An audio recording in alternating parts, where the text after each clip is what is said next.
Libra, I adore you. As we get closer and closer to the full moon, and I'm out of hairspray, my hair is doing its thing. My hair is doing its thing. And I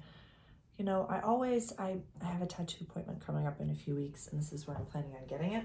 So I always draw, even if it's just like the coloration in the place that it's going. So I'm used to this being here.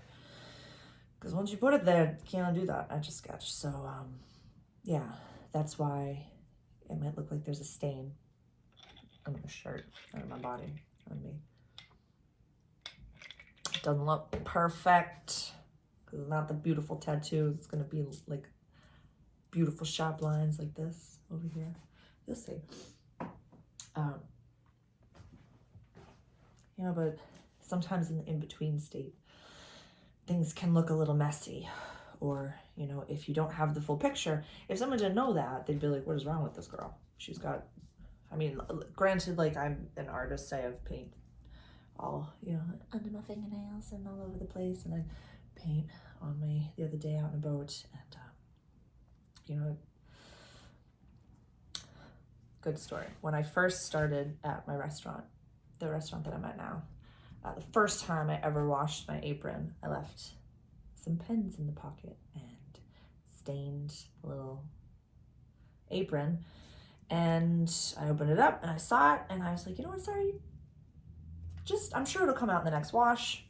Never did. It's still there. Still there. And there's a sweet gentleman that I work with. It is a Libra sun. And the first time he ever met me, this was a few months ago, and I was literally like, almost the full sentence, like, hello, it's nice to meet you. Your apron has a stain on it. I'm an Aries. He's Libra, so we're in oppositions. This is Libra. Opposition is Aries. Here, I'll show you.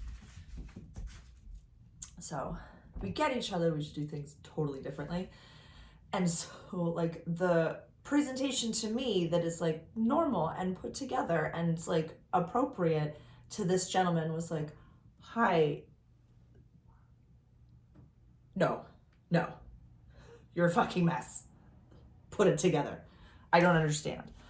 And I told him the story that I told you, and he didn't care.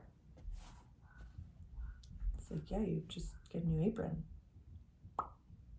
Yeah. Every time I see this person, he looks like as if it was day one for like the uniform presentation, but like a broken in day one, just like you casually sauntered in and you're like, it's very Libra, very beautiful Libra man. And so I guess the roundabout way for me to open and parlay into the next 3-year cycle of your life is if things get a little messy, that's okay, because it's not the end. It's not the bookend. Palabras certas. It's not the end. We're going into a 3-year cycle with Saturn. Saturn is going to be transiting your 6th house of everyday life and practical service. So although at the end of each day, Libra, we like to have things buttoned up. And we like to say, you know what? This is what's happening. We like to have, like the picture that we put on the refrigerator, or, like a very accomplished feeling at the end of the day. Going into the next 3 years, we're not going to have that as much. But if we anticipate it,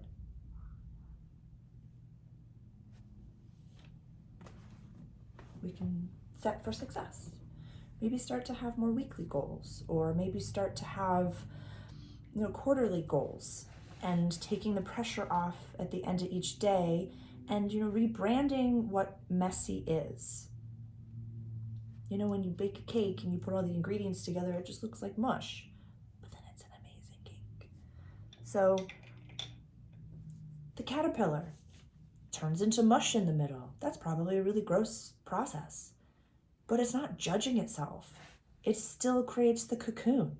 Doesn't know what's on the other side, but it says, you know what? I feel as though something much better is coming, so I'm going to turn into mush. Let the next few years let you turn into mush. And for this full moon in Virgo, and over here in our 12th house of soul purpose, healing, closure, coming home, what could we really release and let go of and come to an ending of as far as what we like? Yeah, at the end of the 3 years, you know, and for you, why don't we really just look at Saturn? Let's really look at Saturn. Because if Saturn's transiting your house of everyday life, why are you doing what you're doing? Why is, you know, this job, this experience, this thing that you're cocooning for, why is it worth fighting for? You know? Coming home, this is the end. You know, this is the last full moon, you know, of your chart. You know, the next full moon will be over here. Because, you know, when Aries season starts, that's, you know, your opposition. That's this, you know, your relationships come into play. So we're really looking at like our everyday life, because then in Aries season, it's like the people that are in your life. Why are they in your life? What do they mean to you? Why are you working so hard for them? What do you want to share all these beautiful abundances with?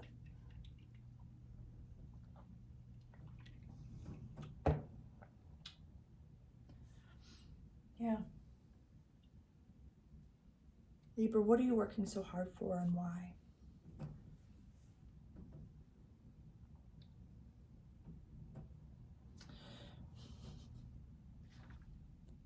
That little guy. Don't worry about that little guy. Name that movie. That's Pluto. So Pluto has been transiting your house and home, pocket of the world, your safety. Can I push this down? Can you see? Sorry, everybody. So Pluto, we'll talk more about in the next video, in the new moon video, is going to be really rocking your 5th house of creativity, play, and romance, and childlike spirits, and fun. You know, it's a Leo run house, so it's a fun house. But for you, it's run by Aquarius. So fun can be freaky deaky, fun can be exciting, fun can be more alien, fun can be different.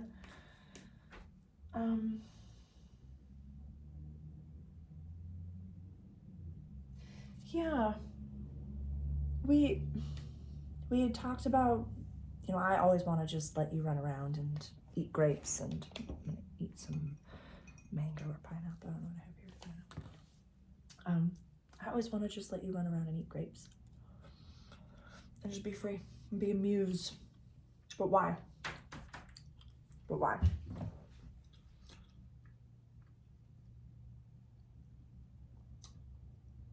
Everything in the world is poison and ambrosia. So if you're doing something only for personal gain or for egoic reasons,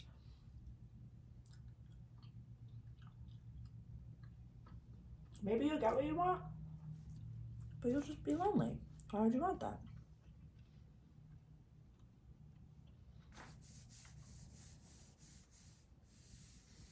When you think about soul purpose, do you feel like you know what that is for you? Do you feel like you know why you came to this planet? Or, you know, maybe if you don't feel like a starseed, sorry, I'm trying to get comfy. Do you know why, you know, the role that you play within your family or your job? Not your title, but the role that you play. You know, I'm a leader through and through and through and through and through. And I'm also a waiter. But, you know, when I'm not a manager anymore, I don't want that role. But, you know, when we're in the thick of things, I'm saying, you know, keep it up, everybody. We got this. How can I help? What do you need? No matter what scenario I'm in, I'm always going to be a leader. So if you're a muse and you want to be a muse, there was a reason for the muses. They helped create art. They helped create these things, you know, like whatever version of the archetype of or the mythology that you want to choose for the muses. Yes, you're allowed that role. It exists because we exist. But if it's for personal gain and you're just going to sit by yourself, then, you know, life is meant to be shared. Beauty is meant to be shared. Art is meant to be shared. Creative expression is meant to be shared.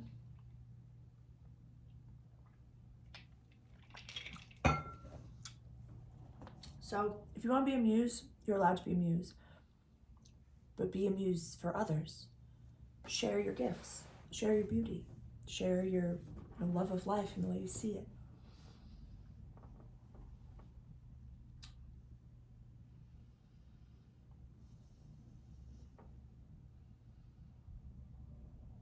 Yeah. When Aries season starts, that's, fully in your opposition, and that's, your house of relationships. You have a very specific role in this world, Libra. Just ask yourself what you're doing and why. That's all. Because we're rebranding what work means right now.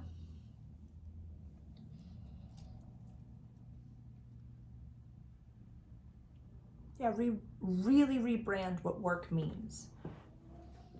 Because if you had to do something every day, let me rephrase, if you got to do, what if your wildest dream came true and you just got paid to do whatever you would want to do? Relabel, like, it wouldn't feel like work anymore.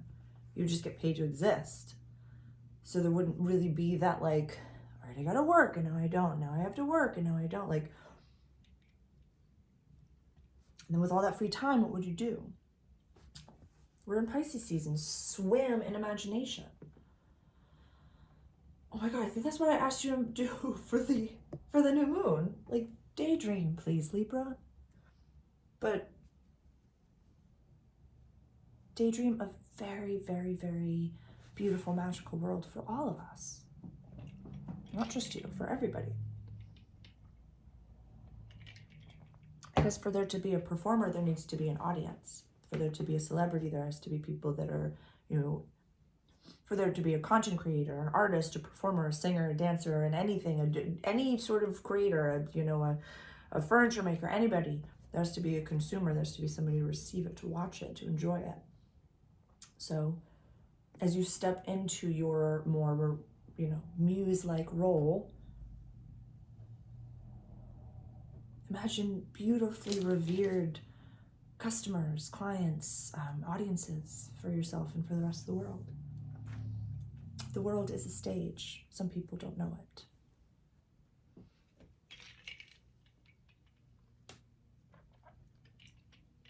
I rebrand work, rebrand daily life. Bigger goals. Go bigger. That's March's tagline. Go bigger. And let it fall apart a little bit more. Let it fall apart a little bit more.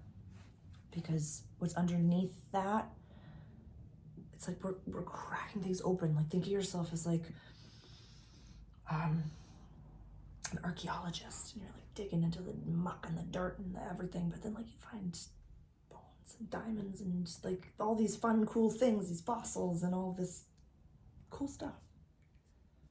Just keep digging. Keep digging, Libra. And let it fall apart a little more. Go bigger. Let your hair be bigger. Be a little messier.